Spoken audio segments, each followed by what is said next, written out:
O progresso da humanidade das cavernas às torres de concreto tem sido explicado de diversas maneiras. Mas tem sido central em praticamente todas essas teorias o papel do agente de mudança, a força que inicia e implementa o progresso material. Hoje, nós reconhecemos que o agente de mudança na história tem sido e continuará sendo cada vez mais o empreendedor. Olá, o tema da aula de hoje é empreendedorismo. Nós escolhemos o pensamento do professor Calvin Kent para ilustrar o fato de que os empreendedores sempre estiveram presentes na história da humanidade e cumprem um papel fundamental no desenvolvimento econômico e social. Na aula de hoje nós iremos tratar o que é o empreendedorismo, iremos tratar de definir também o que é um empreendedor, qual o seu papel no desenvolvimento econômico, que aplicações práticas nós temos do estudo dos empreendedores, que tipos de empreendedores existem e quais são as principais teorias que explicam o surgimento dos empreendedores. A primeira questão é: o que é o empreendedorismo? O empreendedorismo nada mais é do que um ramo da ciência que estuda os empreendedores. Por que é importante estudar os empreendedores? Vamos ver detalhadamente o papel do empreendedor no desenvolvimento econômico e social. Isso pode ser abordado através de duas questões. A primeira é o que nós chamamos de visão empreendedora. Os empreendedores têm um olhar diferente do mundo. Vamos ver isso no quadro. Onde as pessoas veem obstáculos, os empreendedores veem desafios a serem alcançados. Onde as pessoas veem problemas de difícil solução, os empreendedores veem os primeiros passos a serem dados para resolver esses problemas. Onde as pessoas veem caos ou confusão, os empreendedores veem oportunidade de negócios. Para ilustrar o que é visão empreendedora, eu sempre gosto de contar uma história que aconteceu comigo há alguns anos atrás. Eu sou uma pessoa que gosta muito de viajar e alguns anos atrás realizei o meu sonho de conhecer um pequeno país que fica localizado na Ásia. Conversando com empreendedores locais, eles me contaram uma história bastante interessante que ilustra essa questão da visão empreendedora. Eles me disseram o seguinte: no início dos anos 70, o nosso país começou a ser inundado pela visita de muitos estrangeiros, jovens, cabeludos, que vinham para cá e achavam a nossa natureza exuberante, as nossas montanhas cheias de energia mística. Quando chegava um desses turistas, um desses estrangeiros nas cidadezinhas do interior, não havia nenhum problema. Os camponeses, pessoas muito simpáticas, recebiam essas pessoas nas suas casas e compartilhavam a sua comida. Mas o número de visitantes começou a aumentar e aí surgiram os primeiros problemas. O que nós vamos fazer com 100 visitantes que chegaram ao mesmo tempo na nossa aldeia? Não existe lugar suficiente para hospedar esse pessoal. Nós não temos comida suficiente para compartilhar com essas pessoas. Para piorar a situação, muitas dessas pessoas saíam caminhando sozinhas pelas trilhas do país e se perdiam. A polícia tinha que ser acionada e isso representava um gasto enorme em termos de combustível e efetivo humano para resgatar essas pessoas. O país, então, se dividiu em duas correntes.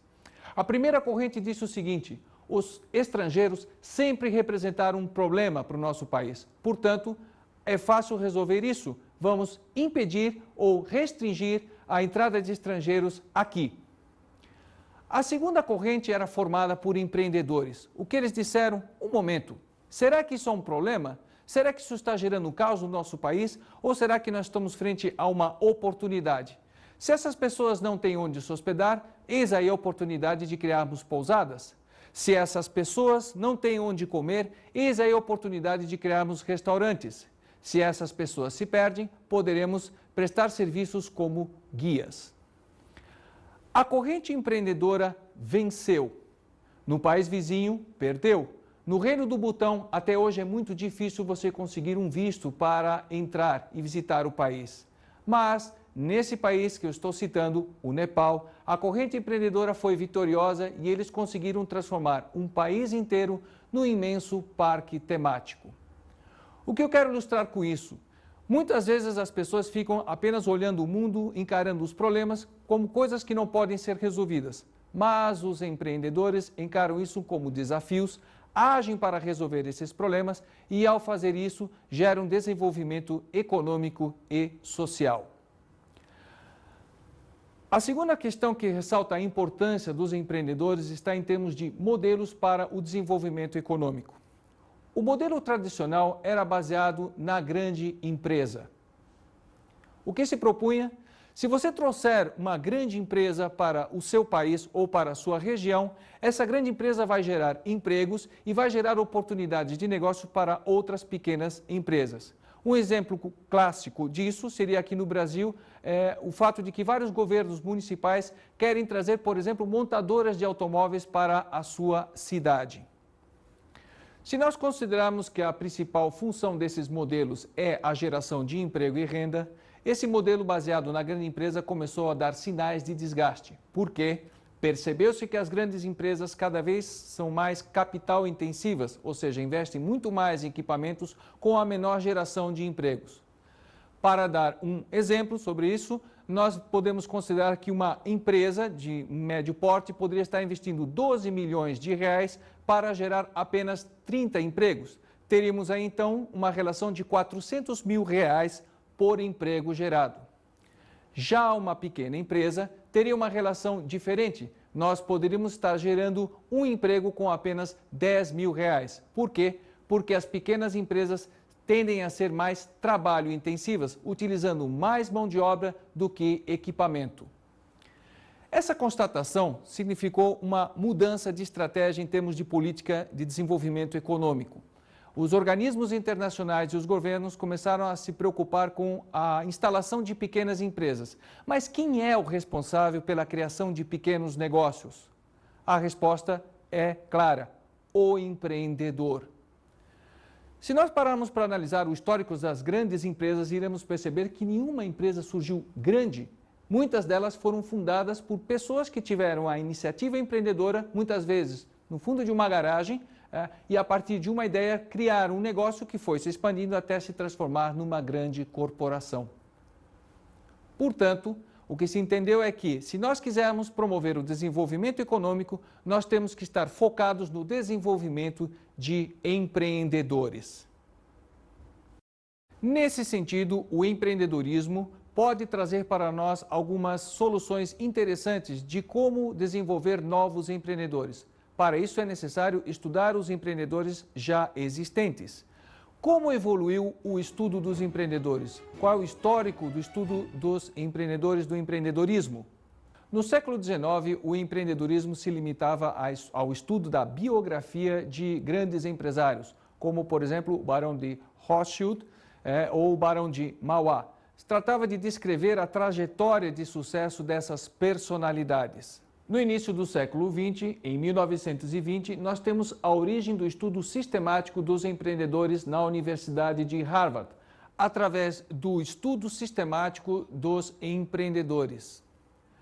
A partir de então, diversas disciplinas foram instaladas em diversas universidades do mundo. No Brasil, o estudo do empreendedorismo tem como marco o ano de 1980, quando foi criada a primeira disciplina relacionada ao empreendedorismo.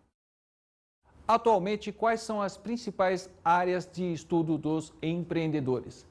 A primeira área que nós podemos ver no quadro é o estudo da biografia de empresários bem-sucedidos. Outra linha de pesquisa é a psicologia dos empreendedores, que estuda aspectos da personalidade. Também temos a sociologia do empreendedorismo, a economia do empreendedorismo, o estudo de empreendedores internos e o enfoque de gênero. Mas, afinal de contas, o que é o empreendedor? Para ilustrar essa questão, nós fizemos uma enquete perguntando às pessoas na rua o que elas entendem por empreendedor. Na sua opinião, o que é um empreendedor? É uma pessoa que arrisca no país que nós estamos, que leva à frente um objetivo que ele tem de empresa, de objetivo de vida. Vamos lá, montando alguma coisa, tá? Investindo, né? Não sei te responder. Eu acho que ela tem boa vontade, ela corre atrás e tenta fazer, assim, alguma coisa, né? Uma pessoa que tem capacidade de articulação para viabilizar ou materializar coisas. São alguns executivos, outros microempresários. É uma pessoa arrojada, uma pessoa dinâmica, uma pessoa que tem visão das coisas. Eu imagino uma pessoa muito importante, assim, uma pessoa muito sabida. Alguém que corre atrás do que quer e... É uma pessoa arrojada, que não tem medo, mete a cara. Para mim é uma pessoa que busca desafio, para mim todo dia. E eu sou empreendedor, eu trabalho com vendas, não gostar de coisa maçante, não gostar de cotidiano. Acho que sempre buscar querer mais. Vai fazer algum empreendimento, vai montar uma empresa, vai querer ter sucesso em seus referidos negócios. O empreendedor é o que está faltando hoje no nosso país. Gente corajosa que queira investir no país de forma que acredita que venha adquirir alguns lucros, mesmo na situação que hoje existe o país. Como a gente pôde observar na enquete, existem várias definições do que é empreendedor. Por incrível que pareça, esse se constitui um dos grandes problemas a serem resolvidos pelo empreendedorismo. A definição do que é um empreendedor. Peter Kilby, um dos estudiosos do assunto, ilustrou esse problema usando um personagem da história do ursinho Pooh, o Heffalump. Vamos ver o que Peter Kilby falou sobre isso. Trata-se de um animal um tanto grande e importante. Ele tem sido caçado por muitos indivíduos utilizando-se de vários tipos de engenhocas e armadilhas. Mas até agora, ninguém teve sucesso em capturá-lo. Todos que clamam pelo visto relatam que ele é enorme, mas todos discordam das peculiaridades. Assim é o empreendedor. Ninguém definiu exatamente como um empreendedor é. Contudo, as contribuições dos empreendedores para o bem-estar da humanidade são ao mesmo tempo grandes e importantes. Para resolver essa questão, precisamos chegar a uma definição de empreendedor. Eu gosto de usar a seguinte definição. Um empreendedor é uma pessoa de resultado. Se você é uma pessoa de resultados na área de negócios, você é um empreendedor. Se você é uma pessoa de resultados na área de esportes, por que não, você também é um empreendedor. Mas quais são os tipos de empreendedores que nós podemos encontrar na área de negócios? Quais são os tipos de empreendedores com base na forma de operar? Primeiro temos os autônomos ou empreendedores artesãos. Um exemplo clássico seria do profissional liberal, do advogado ou do dentista que tem o seu pequeno escritório ou consultório e trabalha ele mais uma secretária. O segundo tipo são os formadores de equipes. Temos aí os empreendedores que contratam diversas pessoas e gostam de trabalhar com várias pessoas, formando equipe e delegando atividades para essas pessoas. O terceiro tipo são os inovadores independentes. Os inovadores independentes nós poderíamos caracterizar como os clássicos inventores. Por exemplo, Bill Gates, a pessoa que parte de uma ideia numa garagem e cria um império empresarial. O próximo tipo que nós temos são os multiplicadores de padrão. Multiplicadores de padrão, para darmos um exemplo, seriam os criadores de franquias. Você monta um negócio bem sucedido, depois trata de manualizar esse negócio e vender esse formato de empresa para outros empreendedores. Temos também os exploradores de economia de escala. Nesse caso, são empreendedores preocupados em atingir grandes volumes de produção, procurando redução de custos ou vantagens de negociação junto a fornecedores ou a clientes. Como já discutimos, existe uma relação direta entre os empreendedores e o desenvolvimento econômico e social. Por isso, cabe apresentar duas perguntas que são tão antigas como a própria história da humanidade. A primeira é: por que alguns países são mais ricos do que outros? E a segunda é: como promover o desenvolvimento? Para responder essas perguntas surgiram vários modelos. Modelos esses que tratam de explicar também o surgimento dos empreendedores. Vamos ver que modelos são esses.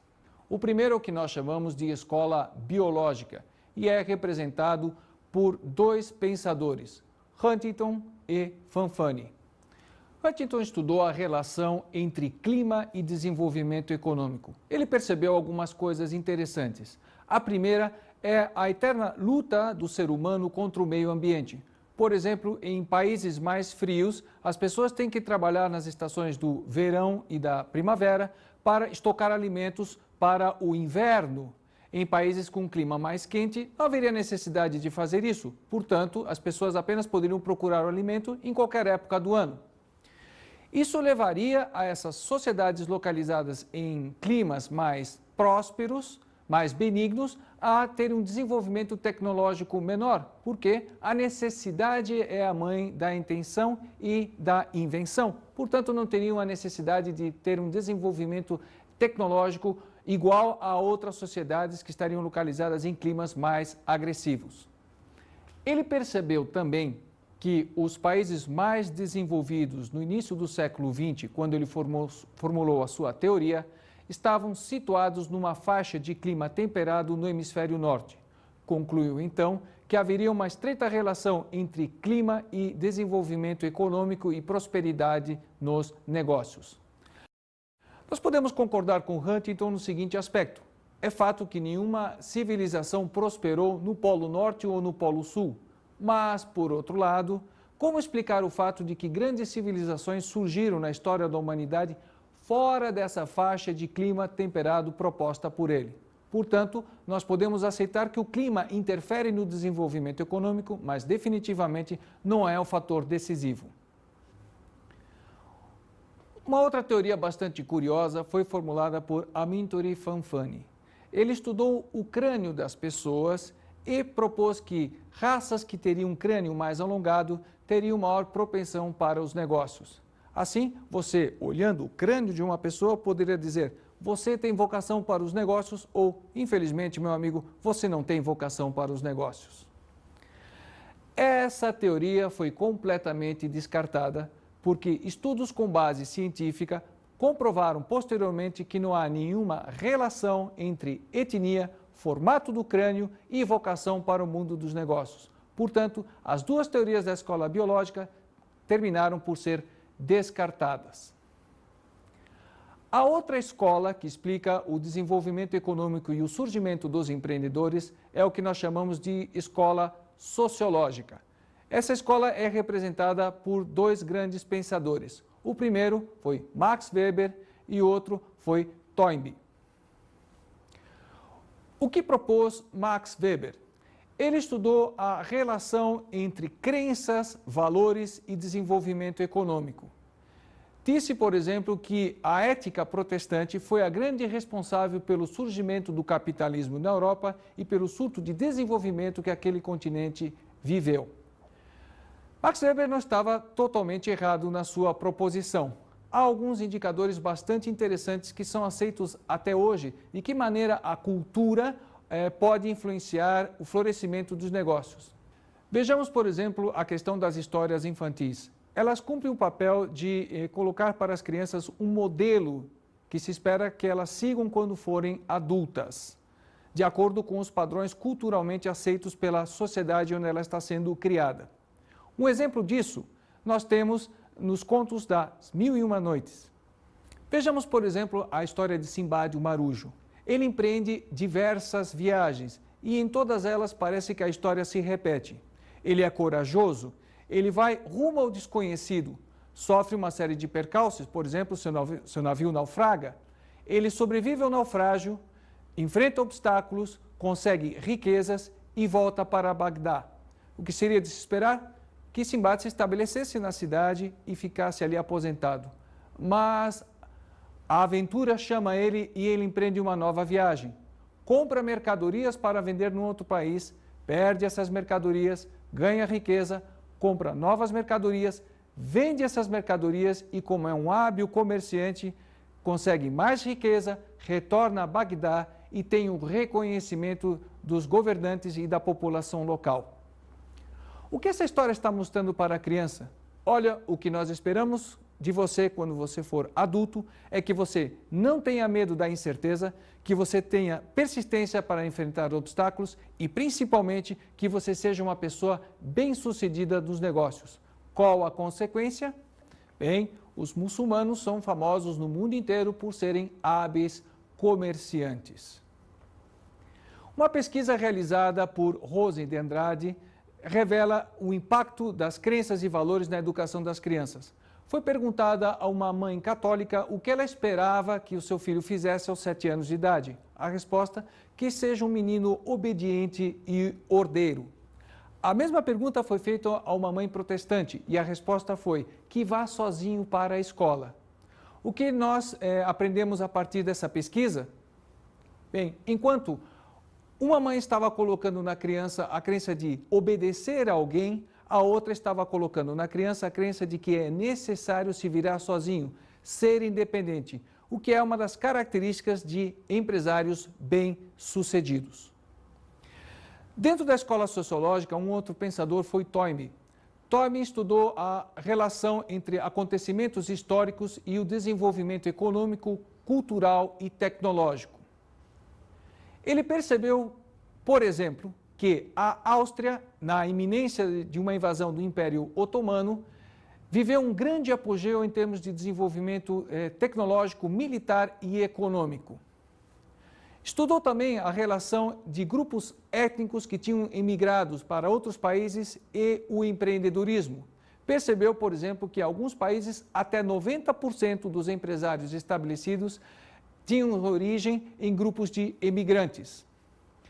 Em outros casos, percebeu que os imigrantes sofriam uma forte discriminação e que isso criava uma espécie de movimento dentro desse grupo étnico para ocupar um espaço na sociedade em que eles estavam vivendo. A questão era o seguinte: estão nos discriminando? Muito bem. Quais são os seus valores? Por exemplo, na sociedade americana, o que é mais valorizado? É ser um empresário bem-sucedido? Muito bem. Nós vamos tratar de ser empresários bem-sucedidos e ganhar um espaço nessa sociedade. As duas teorias trouxeram contribuições importantes para o desenvolvimento dos empreendedores. Contudo, a teoria de Toynbee deixou um ponto fraco. Qual é? Será que nós teríamos que colocar um país na iminência de uma guerra ou discriminar grupos étnicos para promover o desenvolvimento dos empreendedores? A explicação é interessante, mas definitivamente não nos traz nenhuma ferramenta útil para o desenvolvimento econômico. A outra escola é a escola econômica e podemos destacar nela Schumpeter. Schumpeter colocou o empreendedor num papel de destaque dentro do modelo de desenvolvimento econômico. É interessante notarmos a relação dos empreendedores com a economia. Apesar da economia ter sido estruturada como ciência já no final do século XVIII, os empreendedores passaram como esquecidos até o século XX. Schumpeter fez esse resgate. Ele percebeu que os empreendedores seriam um dos fatores no desenvolvimento econômico e sugeriu até que os empreendedores teriam uma personalidade nata. Eles já nasceriam empreendedores. Isso levou até algumas pessoas a proporem posteriormente que empreendedores não poderiam ser treinados, apenas identificados na comunidade. Mas por que será que a economia deixou os empreendedores de lado durante tanto tempo, se eles são um fator tão importante? William Baumol estudou essa questão e fez a seguinte proposição. O comportamento errático dos empreendedores não cabe nos modelos econômicos. A empresa teórica é sem empreendedor. Os economistas sempre trataram de criar modelos econômicos, modelos matemáticos para explicar o funcionamento da economia. Mas como prever matematicamente o comportamento de um ser humano? Não era possível. Portanto, era muito mais agradável para eles esquecerem os empreendedores e se aterem às variáveis macroeconômicas do que tratar de estudar essa criatura tão imprevisível como é o empreendedor. A resposta a esse problema, a essa falta de como prever o que os empreendedores farão, foi dada por outra escola, a escola psicológica. Um nome de destaque dentro dessa escola foi David McClelland. Ele estudou o processo que aconteceu na Índia nos anos 50, após a independência daquele país. O que ele percebeu Muitos economistas diziam que o desenvolvimento econômico tinha uma relação direta com a presença de oportunidades de negócios. Se você der oportunidades, por exemplo, fechando a economia e permitindo com que as pessoas não tivessem que competir com grandes multinacionais e pudessem explorar o mercado interno, surgiriam novos negócios e os empreendedores começariam a trabalhar. Mas McClellan percebeu o seguinte: perfeito, na Índia nós temos a substituição da importação dos produtos ingleses por produtos manufaturados no próprio país. Mas como a gente pode explicar o fato de que alguns grupos étnicos estejam aproveitando mais as oportunidades de negócio do que outros grupos? Estudando essa questão com maior atenção, ele percebeu o seguinte: havia alguns componentes na área psicológica, dentre eles componentes motivacionais, que eram muito mais elevados nos grupos étnicos que estavam aproveitando essas oportunidades do que nos outros grupos. Ele propôs, então, de que nós deveríamos estar estudando fatores relacionados à psicologia para compreender o funcionamento da economia e, principalmente, o funcionamento dos empreendedores. Qual das 3 escolas aceitas atualmente tem razão? Na realidade, nós poderemos ver que as 3 são complementares. Vejamos isso no quadro. A economia contribui com recursos, incentivos e infraestrutura. A sociologia, estudando valores religiosos, éticos e sociais. E a psicologia, com as características pessoais dos empreendedores. A soma disso tudo compõe o que nós chamamos atualmente de empreendedorismo, o estudo dos empreendedores. Nós precisamos dotar uma região de infraestrutura e acesso a recursos financeiros. Mas será só isso suficiente? Claro que não. Se determinadas crenças e valores da população local impedirem a sua vocação para os negócios ou restringir a sua vocação para os negócios, eles não irão aproveitar essa infraestrutura ou os recursos financeiros disponibilizados. Por outro lado, também cabe a seguinte pergunta: por que algumas pessoas agem de uma determinada maneira nos negócios? Por que parece ser que algumas pessoas têm a resposta certa para o problema certo, na hora certa, e outras não? A psicologia contribui nesse sentido, tratando de entender de que maneira a personalidade humana pode interferir nos negócios. O empreendedor tem um papel fundamental, tanto em qualquer situação da vida. Nós, às vezes, quando falamos em empreendedor, falamos apenas no que empreende negócios, mas o empreendedor temos que tê-lo em todos os aspectos. É o professor empreendedor, é o pai de família empreendedor, é o jogador empreendedor, é o jovem empreendedor, é o cidadão empreendedor. O mundo precisa de empreendedores desta forma, porque os bens estão disponíveis e pessoas que não são empreendedoras não percebem oportunidades e não transformam essas oportunidades em negócios. O empreendedor é aquela pessoa que está muito preparado e atento às oportunidades, chega antes a essa oportunidade. E com isso ele as transforma em negócios e as transforma em bens e serviços que a sociedade almeja e espera dos empresários. A figura do empreendedor na educação é de extrema importância. Nós estamos percebendo no mundo que os países que estão avançados são os países que investiram profundamente em educação. Foram países empreendedores. É fundamental que os empreendedores que conduzam negócios dentro da educação tenham essa percepção de que hoje é muito mais importante às crianças e aos jovens terem atitudes mentais proativas, porque estes jovens e estas crianças, na verdade, são os empresários do amanhã. Na verdade, não existe negócio sem risco.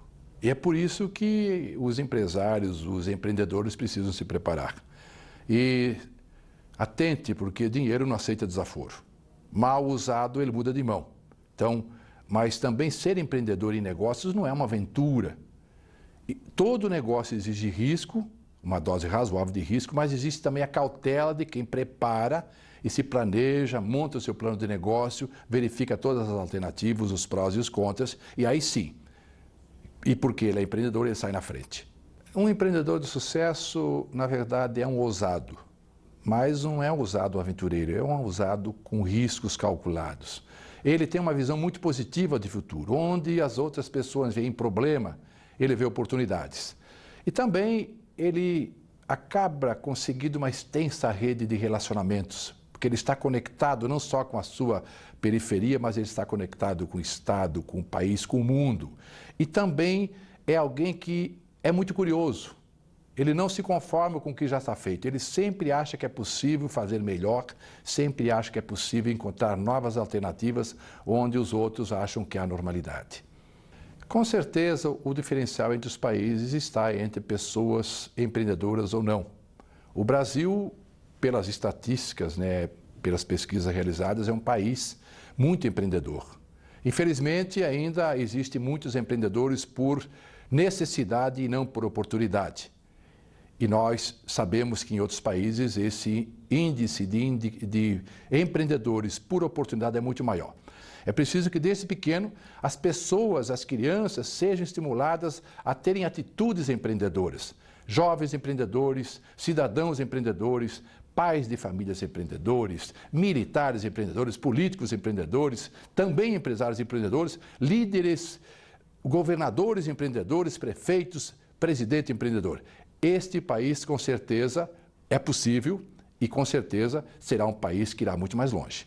O depoimento que vocês acabaram de ver destaca duas coisas. A primeira é o papel do empreendedor. O empreendedor realmente é aquela pessoa que tem a capacidade de reunir recursos humanos e materiais e transformar isso em bens e riqueza. Portanto, ele é fundamental em qualquer sociedade. A segunda coisa muito importante é entender o nosso papel como empreendedores na área de educação. A educação é uma coisa estratégica para o Brasil e, portanto, você que pretende ser um empreendedor na área educacional não está sendo apenas um empreendedor, está sendo um tipo de empreendedor muito especial, um empreendedor na área de educação.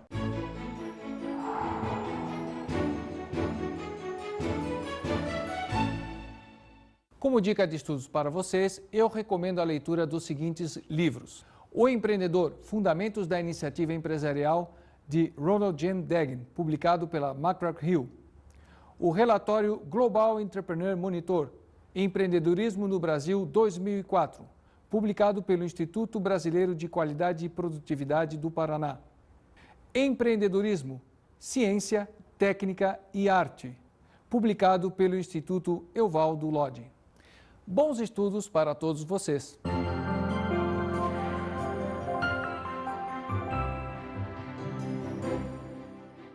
Na aula de hoje falamos sobre o empreendedorismo. Discutimos o que é empreendedorismo, o histórico do estudo dos empreendedores, o conceito de empreendedor, o papel dos empreendedores no desenvolvimento econômico e social, os tipos de empreendedores que existem e algumas das teorias aceitas atualmente que explicam o surgimento dos empreendedores. Bons estudos!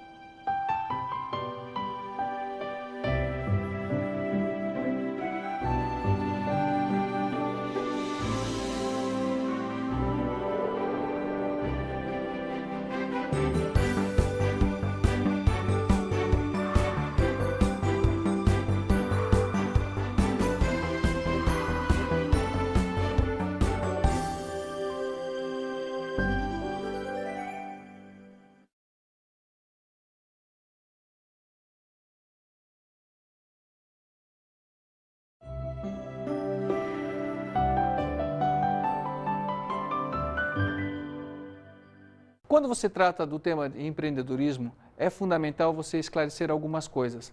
A primeira é precisamente o conceito de empreendedor. As pessoas confundem empreendedor com ser proprietário de empresa e esquecem que existem pessoas que são empreendedores e que atuam dentro das organizações, os intraempreendedores. Ser empreendedor é, acima de tudo, produzir resultados. E, portanto, se você quiser ser um empreendedor, você tem que estar focado para isso, para resultados. A segunda coisa é que quando se trata de empreendedorismo, existe uma grande ansiedade por parte do público de ter uma receita de bolo, do tipo 10 passos para ter um negócio bem-sucedido. Só que antes de falar disso, é fundamental você entender qual é o papel do empreendedor na sociedade e principalmente qual é o seu papel como empreendedor.